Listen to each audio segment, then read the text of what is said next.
अविभक्त Koraput railway जमीहरा संघ 3 गोटी दाबी नहीं लक्ष्मीपुर रेलवे स्टेशन रे धारणा।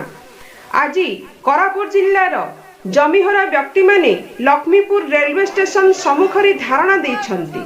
उक्त संघर सभापति श्री जयेन्द्र खिलंक नेतृत्व रे आज संघ धारणा दे बसिथिबार दृश्य देखिबाकू मिलिछि।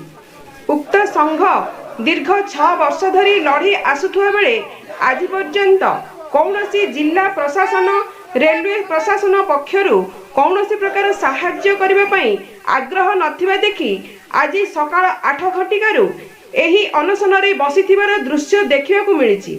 एठारे लक्ष्मीपुर थाना अधिकारी समेत आरपीएफ जीआरपीएफ तहसीलदार उपस्थित रही जमीहरा संघ को बुझाइबा पई चेष्टा करिथिले, हेले संघ ऑफिसर माननकु एहार समाधान केबे हबो एहार प्रतिश्रुति देले आमे अनशनरु हटिबो बोली कहिले। फलरे ऑफिसर माने प्रतिश्रुति देई न पारिबारु ए पर्यंत जमीहरा संघ धारणा रे रहिचंती।